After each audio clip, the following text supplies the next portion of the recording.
did earlier on. Switching around, TFECT will have the first pick and the first ban, and they say no Osiris. Tell you what, I don't think Benji's getting RTO again, by the way, because he just was a lot to handle for TFECT there. No surprise to me. When I think of Benji, I think of characters that always stay alive. Benji, again, sticking with the idea that United plays what the hell they want, meta be damned. Benji was playing Hercules before he was Hercules, and all these characters just kind of, their presence stays around. He's got a Nike. I don't know if I've seen him play Nike. Amaterasu is the one that always comes to mind whenever it comes to Benji, but the Bellona, the Osiris, the I'm going to do what I'm going to do and you're going to handle that, like that's the characters that Benji likes to play. Yeah, and so the audio just kind of sticks in there, and you're right. United are going to ban out audio, thinking that it's... They don't want to deal with it either. First pickable. So TFECT here with their first selection. Go with the Cabrakan in typical TFECT fashion. Here's my concern. I don't think you need to first pick this unless United have control of your playbook. No. You took the words basically right out of my mouth. Cabrakan could have been last pick for TFECT here. I don't think there's any way that United end up banning that away, but I'll tell you what, it's a pick for TFECT and it doesn't show their hand. And that's kind of, that's the benefit of going with something that makes United say, really? That's what you're going to pick right here? Well, I'm trying to also think about the benefits of picking Cabrakan first. You're letting United know that you have to pick characters that can get out of Tremors and the Ultimate, so maybe that forces them away from the Scotty, but United say, no, we're going to pick Scotty anyway. Maybe that might be the thought process? Could be. I've given up on trying to understand TFECT. Well, I mean, that's the point. We're week 2, and we're here already. Well, because there are selections as Fafnir as the Guardian for United. There are selections that will dictate the picks and ban phase, right? For instance, a Wheelish might not be first pickable, but or she might not demand to be first picked. But if you select her first, you're sort of guiding the team into don't go jumps, right? If you pick Odin first, you're guiding the enemy team into don't go healers. What is Cabrakan guiding United into? Buy beats? I guess. Like, I don't know. I truly don't. I am at a loss for why it's a first pick. I truly think that TFECT could have gone Terra first pick, not shown anything, gone Thoth, whatever the hell they want in that third slot, and then picked Cabrakan last. I think it would have worked. I got to agree with that one. Bands coming out. The Hoyi, the Ares, obviously one of those Nemesis is incorrect. We'll get to that in a moment. And then Nox is perhaps the more important band coming out for TFECT. You really don't want to play against Venenu's Nox, apparently, and I don't blame him because he is excellent on that god. And even with just Fafnir Hammer as a setup, you're going to be able to guarantee that combo well enough to set up for him. And he has proven that he's very comfortable on that god. Hellband makes a little bit more sense coming out from TFECT. Not going to leave that available as Scotty could just shift into the hunter position and give mid to Hell. Vulcan will be the selection for United, likely to be in the hands of Venenu, whereas TFECT go Side of Shore and give him Serket. With the last selection for Meerkat, the hunter of choice. Where are you thinking?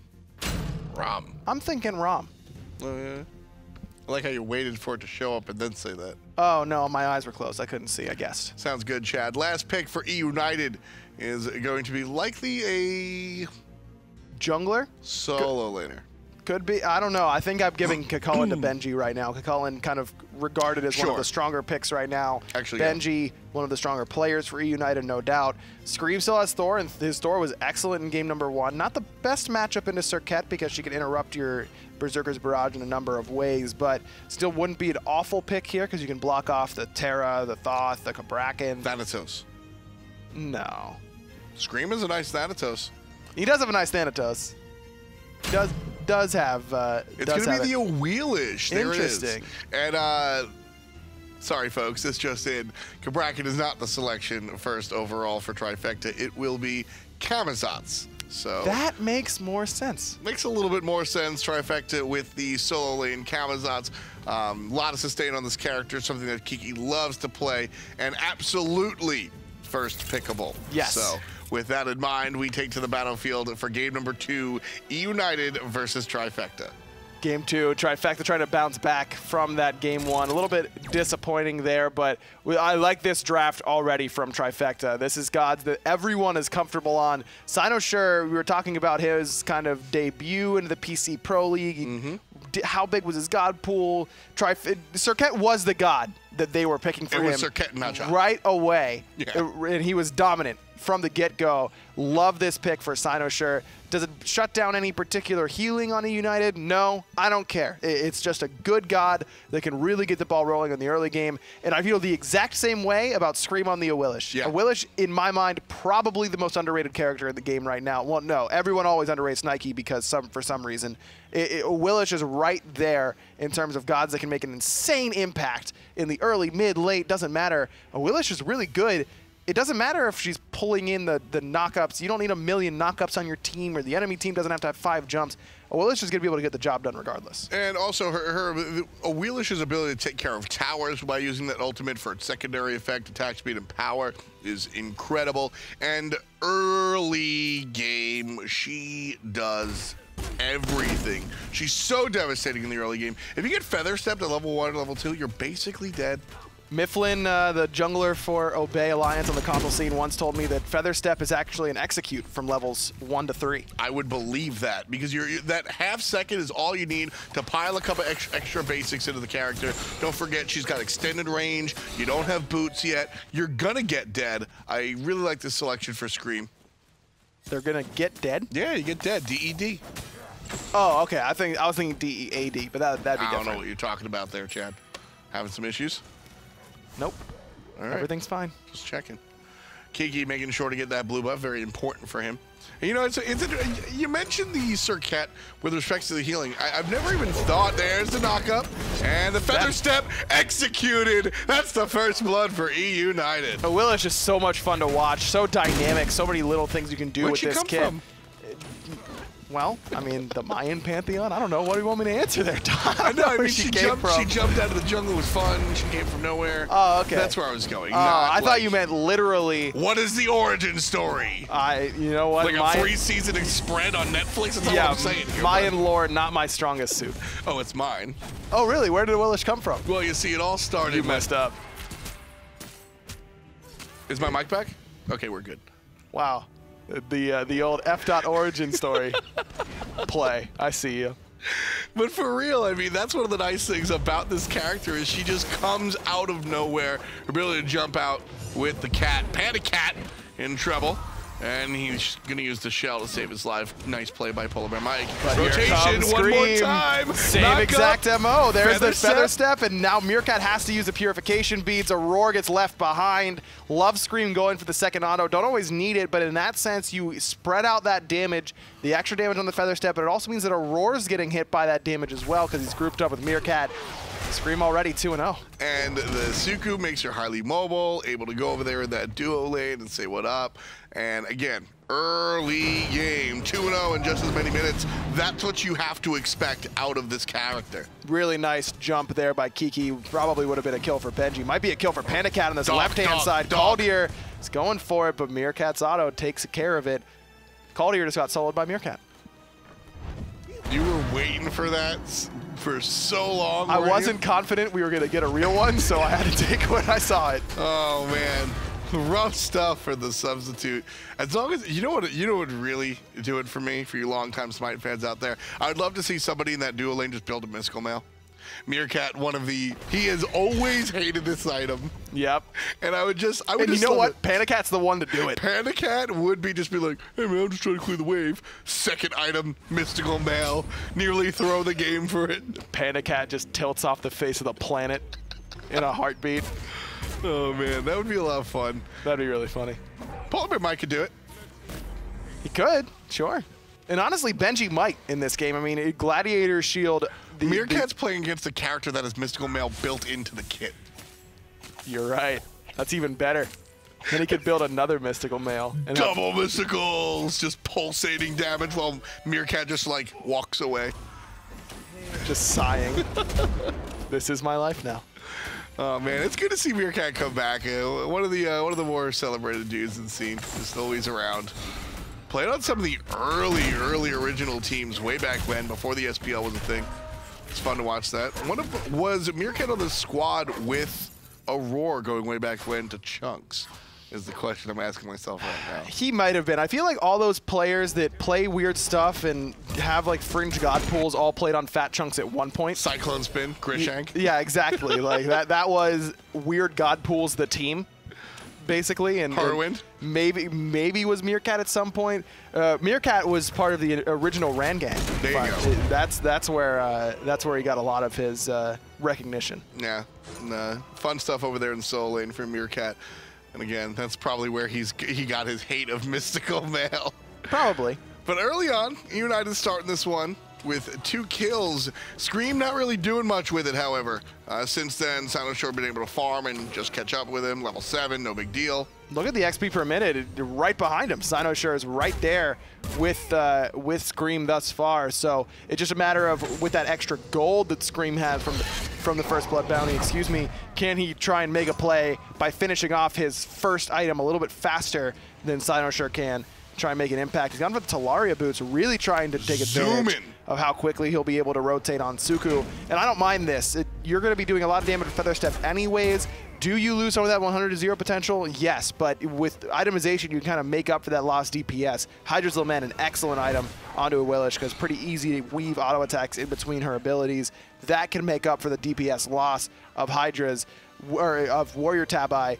Do not want to see Heartseeker paired with Talaria, though. That is the one that kind of, I always ask myself, why are they building this? Because you're losing power off the Warrior Tabai, and Heartseeker is just deal your power off of an ability, and you're not going to be getting as much out of it if you go for the Talaria.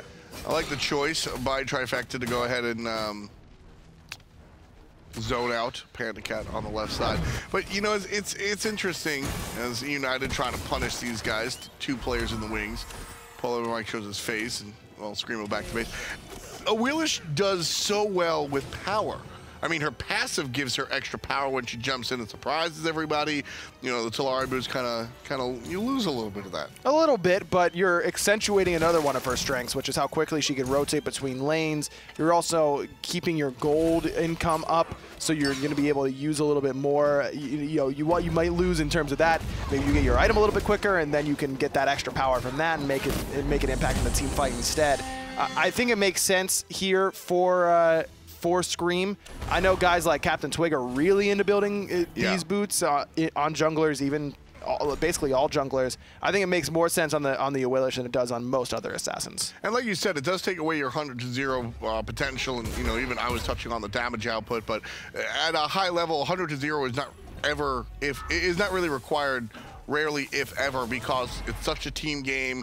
No such thing as the 1v1 in pro level play, and you're always just going to have a teammate. You don't need to do 100% of the damage. Somebody else is providing help almost always. That's true, and so you don't have to worry about that quite as much. And ooh, Scream used the ultimate there on the knock up through the wall. I love this ward placement to give him that option, but was just a little bit too far away. Heroine being in the middle of the lane. If Hurry's even one step to his right, probably gets yanked over that wall, but unfortunate there. Don't know if he knows that ultimate's down, though. Could not be a big deal for United's jungler. It makes a decent sound. Nice knock-up. Cynoshore still able to avoid the ultimate out of Anunu there. No trouble for the Sercat. I think you still hear it, though. I mean, he's so far. You're far enough away that it's not pulling. You're using your abilities in the mid lane. Either way, Scream won't be waiting for it for too long. Gravity Surge not on a particularly long cooldown, pretty standard. Hear me out. Yeah? Skin idea. I know where this is going. Do you? Sercat? Yeah. Yeah, because you just said it. Yeah, you looked at me like I had 7 heads. Yeah? Like I was Please Agnes. flesh out the skin for me. Anyway, so it's Cynoshore, or it's the Sercat in a cat costume. That's it? I thought you were going to have a little bit more than that for me. Maybe he's wearing a funny hat. I like funny hats. Funny hats or cat? No, I don't think I'd buy that. I would. I know I would. You totally would. I know I would. I'm a fan. I think it'd be great. And for you to say you're a fan of something cat-related, too. I mean, listen, cats are obviously, not S tier, but we all play Neath every now and then. You're a mid laner. You got to play Neath every now and then. You have to. Yes, you have to. Move on. I'm done with this. You know how often I hear that on macro on a weekly basis? Pretty often, honestly. And what we don't see as often, perhaps we should see more of it, is I was just going to compliment this pick of the Camazotz in the solo lane. I love the sustain, put right there. Well, he gets a little bit of control, and EUN successfully push him out of the solo lane. Likely going to take his tower here. I want to see more Camazotz solo. Everything about how Scream played that gank was perfect. Everything about it, except for the fact that he doesn't have Warrior Tepai. Yeah. Because otherwise he would have had enough damage to kill him. Yeah. In order to continue that knock-up to make sure that Kiki can't do his ultimate, it was absolutely flawless. Meerkat gonna look for the ult for the Gold Fury steal, question mark? Sanoshore looks for the kill on the right side. United, interesting. They kind of go the opposite way.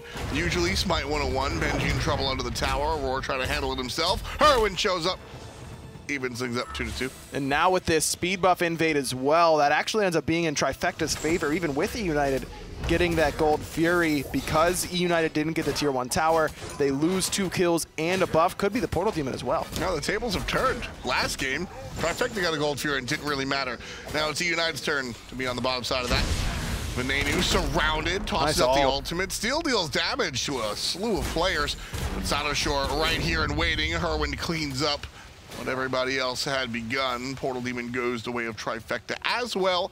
And so with 15 seconds towards 11 minutes, United still leading, but just barely. About 1,000 gold we're talking here. Kiki was able to solo that Portal Demon while the rest of his team was off killing members. Venenu, the one to fall there without the purification beads, even though Sino used the ultimate to finish off Scream on the top right side. Still enough teamwork between Herwin and Sino to find that kill. And that ends up, again, in Trifecta's favor. Yes, they lose the Gold Fury, but getting a buff, 3 kills, and a Portal Demon, that's a lot more experience in Trifecta's favor, and experience still matters just as much, if not more, than gold at this stage. Oh, Benji tried to stop the back of Kiki, and he's none too happy about it. Jumping onto the solo laner, bringing Benji down to about half HP. Surprise, blink forward, Cobra's kiss in the zigzag, plus the ultimate. Kiki gets revenge. Don't you dare stop my back. That was really good by Sanoshore, using that Death's Bane to give himself some knock-up immunity, making sure that he won't get knocked up. Now that means tier 1 tower is going to fall on the right-hand side. Another 500 gold for Trifecta, basically evening this game up. I love the Camazotz selection in the solo lane. He's so much sustain, very strong, pairs exceptionally well with the Gladiator's shield and the Death's Toll. We're talking Ability Weaver plus the ability to go ahead and hit multiple characters with the basic attacks.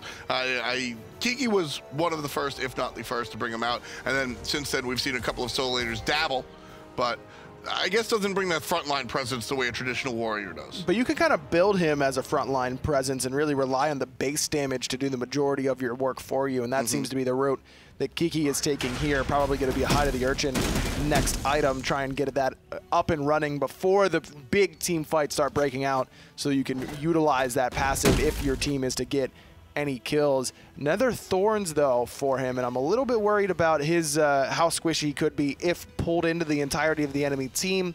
But Bat Out of Hell comes out so quickly that you can just use that, and even with Scream playing it perfectly as he did before, you'll be able to stay safe for the most part. Yeesh, Meerkat taking the fight against Panda Cat, not going to be the case.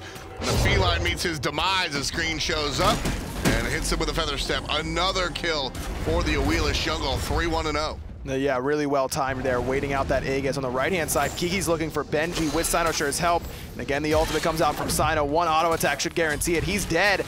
Kiki's going the wrong way, forced back towards the tower, but he actually escapes. Yeah, he goes the wrong right way because of the Vulcan ultimate.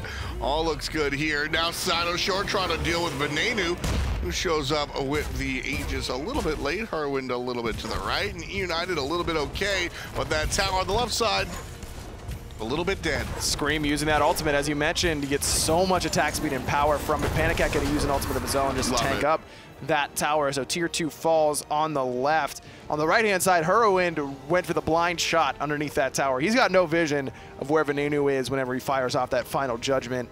can't quite tell from the overhead look, but that was just looking for the play. You got to respect it because Herwin knows probably not going to need that ultimate in the next few moments anyways. He's got the sands of time, 10% CDR. May as well fire that off and try and clean up that kill, which would really set Veneno a little bit farther behind. Yeah, I mean, I like that play a little bit. Five kills for Trifecta, and I'm glad to see Scream use that ult for the tower push. I think it's such an underrated. Everybody's always looking for the pull.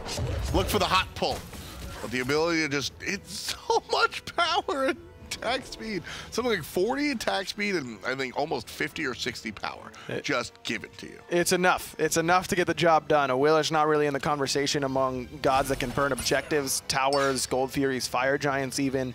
But if you're willing to commit that ultimate, certainly in that category of gods that you can't really leave alone on an objective with another teammate. Now, however, we are getting to the point of the game. Well, geez, it's only 15 minutes in.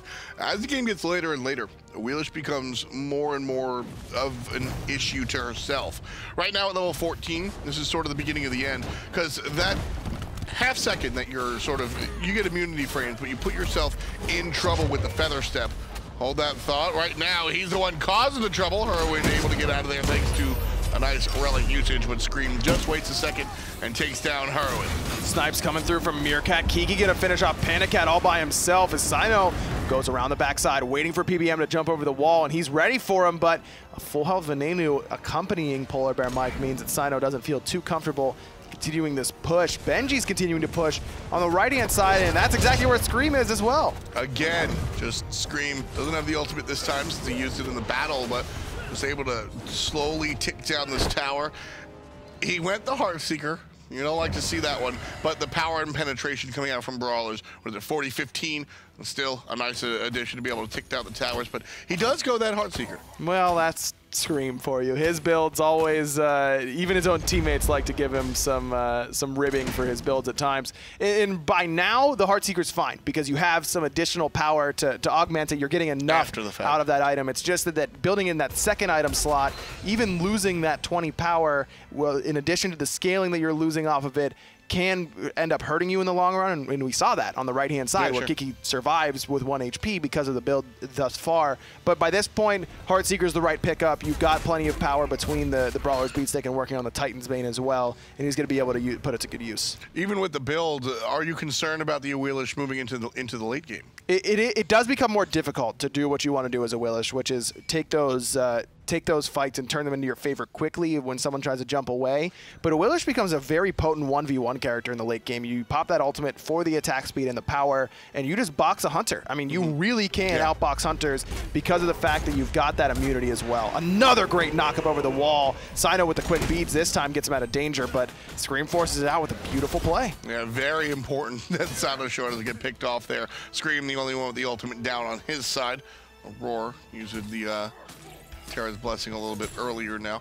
Teams are focusing more on the Fire Giant side of the battlefield this time as the game gets closer to that being a real relevant objective. Portal Demon looking for the second time this contest. I like this ward placement from EUN. They know this is going on, and Trifecta aren't aware of that, and Venenu's ultimate gets up and over the wall, does good damage, but the Portal Demon gets reset. Nice leash just in time. Meanwhile, there's a blink from the left side out of the jungler. Trifecta trying to handle this, but it's EUN doing the handling.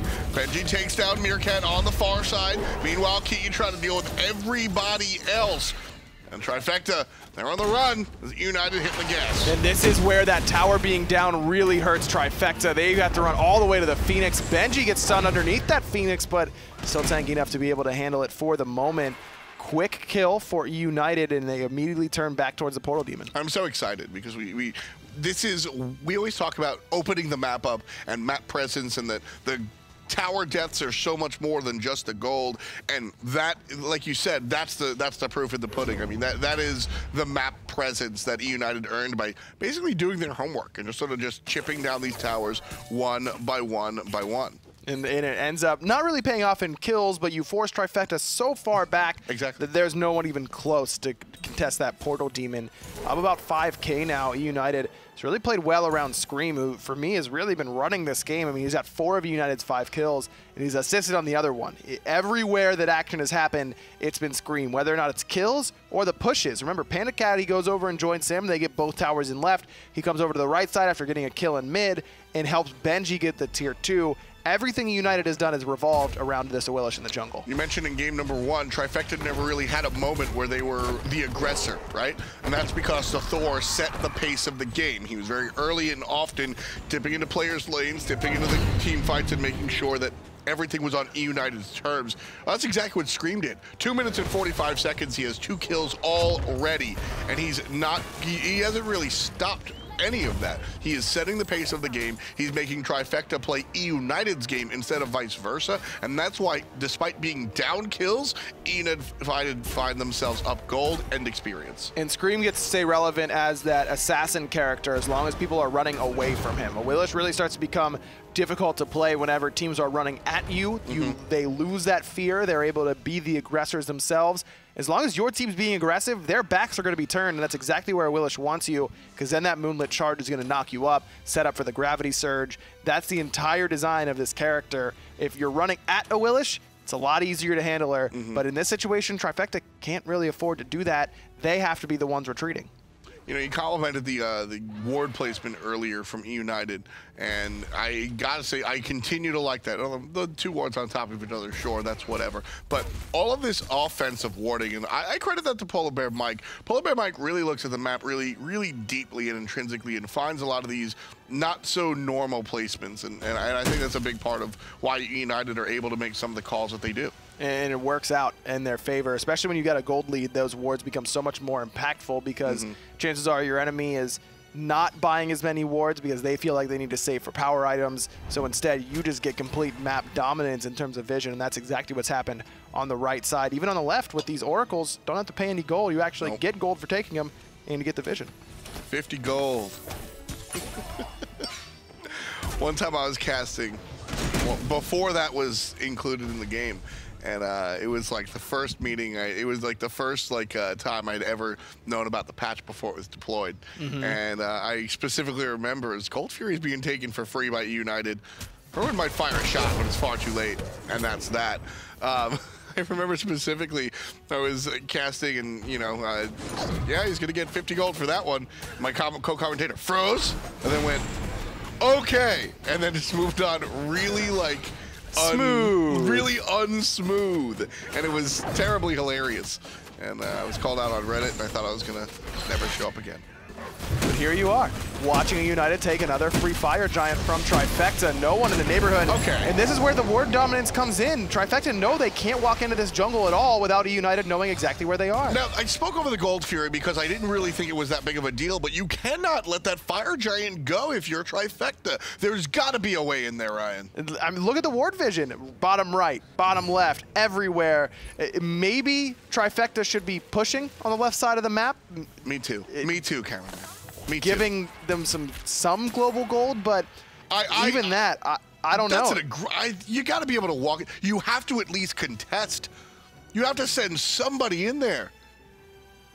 It's a game separated by 5,000 gold. And it is very early, but United has so much objective damage between the Vulcan, the Scotty, who's built pure penetration, Scream on top of that as well with the build he's had. He's already level 18.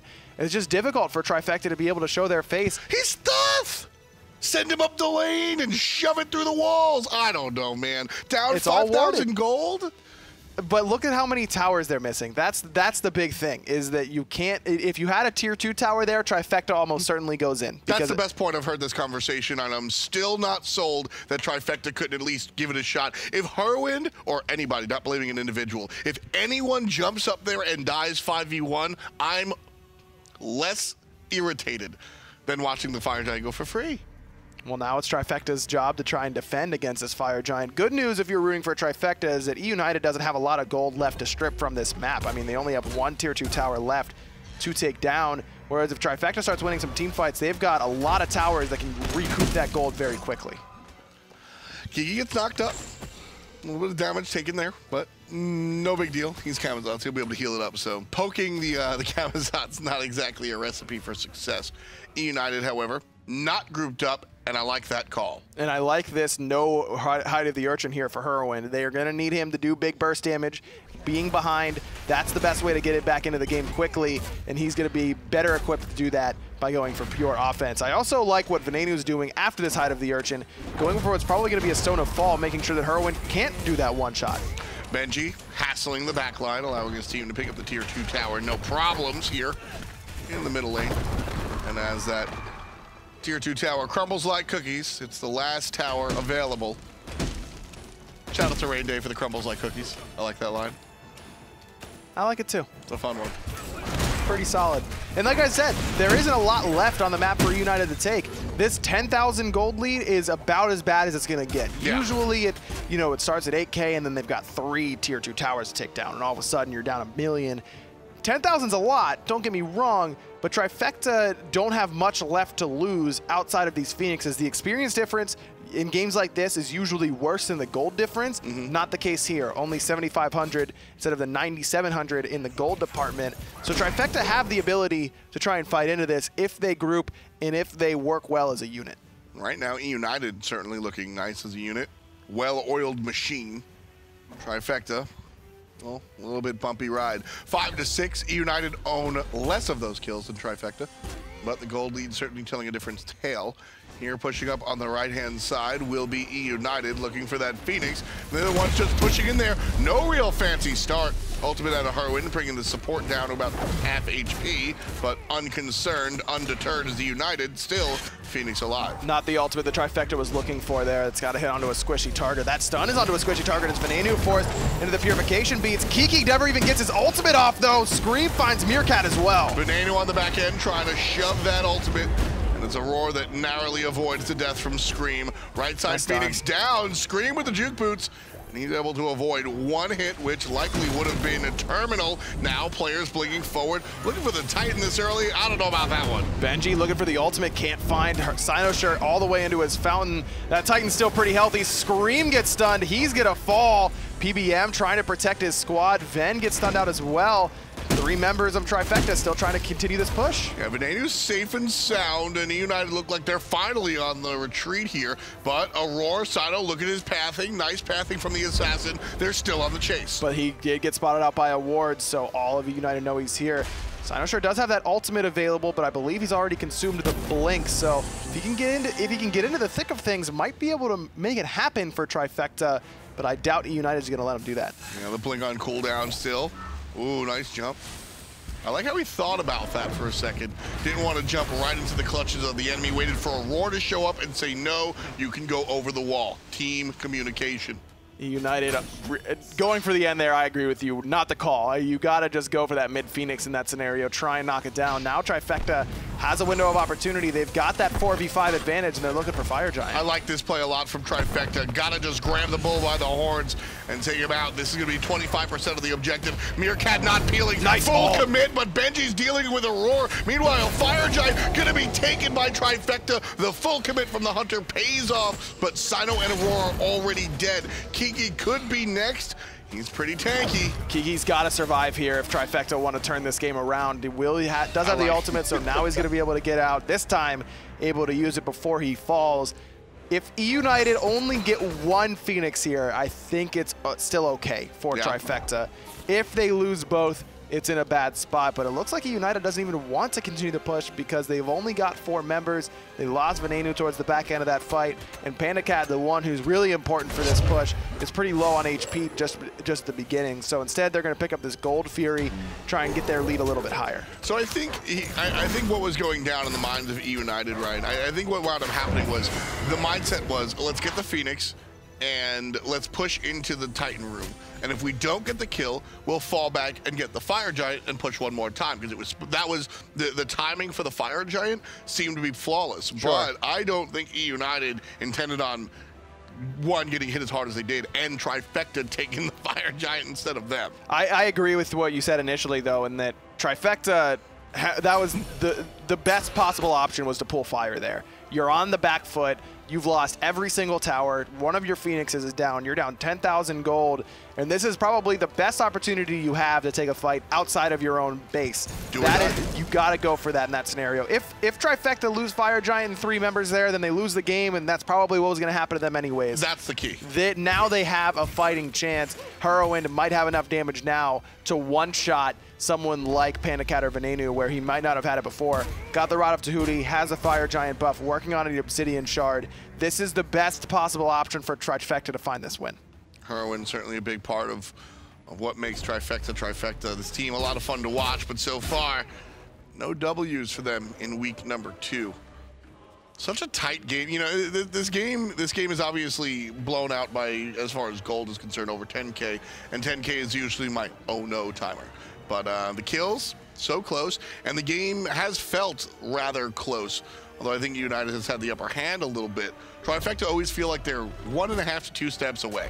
And that's just kind of the nature of playing with a sub. I know we've harped on it quite a bit during this set. Absolutely. But it's kind of unfortunate because I really thought that this could be one of the better sets we'd have. And not that this set hasn't been a fun one to watch, but Snoopy's playing like one of the best hunters in North America right now. And with him at full speed and Trifecta at full strength, I still believe they're probably the team to beat in North America. And I'll bet you United also would like a crack at full-strength Trifecta to try and prove me and other people who think Trifecta is a stronger team wrong, and also get a good measuring stick for where they are in relation to the European squads, because they didn't get a chance to go to DreamHack Valencia. They saw what Trifecta was able to do, and you can kind of, it's not one-to-one, but you can kind of get a feel for how they play and why they had success against the really strong European teams. Panda Cat and PBM, absolutely. I think they want to play the best team possible.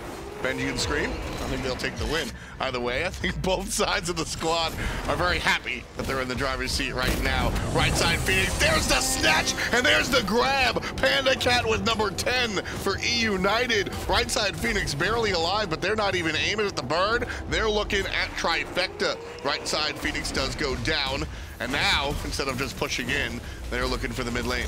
Little damage on the Benji from that ult from Heroin. Panda Cat does have to be a little bit wary of his positioning as the Venenu ultimate comes in. Heroin still had the Aegis though, so he's going to be able to survive. Meanwhile, Serket going over the top, looking for the ultimate, shoving Scream back into it. It's not going to be enough. Nice Rom trying to finish it off, and it does! He gets it! Soloed by Meerkat. And it's the poison spread onto Venenu. Aurora's on the run very low. Good damage as Sinosure blinks forward. Nice play. Madness. Still looking for it, but Venenu had the Aegis still available. Such an important play. Now, you hit the nail on the head. I'm going to let you run with it. Meerkat didn't just go up in the ultimate to get one cheeky kill in his sub debut. There was a very specific player he targeted and needed to kill. That spreads the Serket poison out. Venenu now taking that percent damage, and he's got plenty of true damage, I should say, not percent damage. He's got plenty of protections between the Hide of the Urchin and the Stone of Fall. Doesn't really matter against Serket ultimate, so that's a really smart play from Meerkat. Accuracy when it matters. Yeah, I mean, that was I think the term I want to use is surgical, because sure, he hit his stuff, but there were a number of targets, and he specifically chose the one that was poisoned by Sinosure. That ultimately is what earns Trifecta the defensive stop. I don't think E United need to retreat there if that Serket poison doesn't get spread. Likely not, but either way, E United end up getting the Phoenix in that sense. As Heroin dashing forward, he's going to get gobbled up by Caldier really quickly, but Meerkat found one in response. So it's a 1-for-1 so far, mid for mid, big damage guys. More importantly, objective secure guys go down with the Fire Giant dance just starting now. I honestly think that favors E United though. I mean, so much of what E United has done has been Panda Cat and Scream and Benji, and a lot of Trifecta's successful defense and team fighting has been what Heroin's been able to do. I think E United's okay with that trade. Yeah, I think that's no problem. You can see Scream again activating the ultimate, this time just for the pure damage onto the objective. Want to make sure that there's no chance for Trifecta to come on in. So now they have their second Fire Giant of the game, third in total, as Trifecta took one earlier on as well. Left side Phoenix, the only one that hasn't been knocked down for Trifecta, but E United looking to make that thing of the past pretty quickly here, as they are starting to feel like they need to end this game quickly, probably, because gold starting to matter less and less. Everyone's close to full build. XP already doesn't matter anymore because everyone is level 20 except for the supports and Kiki, but he'll hit level 20 very shortly anyways. And Meerkat making plays. And Meerkat's starting to make plays, so United probably starting to feel like we need to end this game sooner rather than later. Gold Fury, again, going to United. Now Scream, meme. How many M's is that? I'm not counting, I refuse. Folks, he looked at the screen real quick. I think he started the count and then just stopped. Nope, not doing it. They don't pay me enough gems for that. 34 minutes here on the clock here, folks. Blackjack 21 on the kills, but it's United that's winning this one. Looking to double down here as they approach what could be the final minutes of the game. Fire Giant around their waists for a couple of minutes here. And it looks like, as Ryan said, that we're pushing up the left-hand side here, looking for the only remaining Phoenix. Right side Phoenix should respawn in a matter of moments, however. They have to keep their eye on that one, but, I mean, hey, they almost pushed into the Titan with one Phoenix down. I'm sure they won't mind two. And Benji's on the right side of the map. I like what he's doing at this moment, making sure that wave is as pushed as possible, and also just threatening, hey, TFECT, if you leave me alone, I'll take this Phoenix by myself. Aurora's going to pop the ultimate nice and early as Sadoshow looks to get things started very quickly. Unfortunately for him, it's Panicat that pops open Sadoshow, and that's going to be the death of the jungler on the side of TFECT. United pushing forward. Venenu's ultimate hits nobody, but Kiki gets taken down by Scream. Bad luck 13 on the kills, but it's all good luck for United coming towards the Titans. Heroin's going to fall. Scream claiming his 7th, probably about as many M's in his name, and United get the win against TFECT 2-0. May not have been against the full strength TFECT. Those 3 points look the exact same on the stage.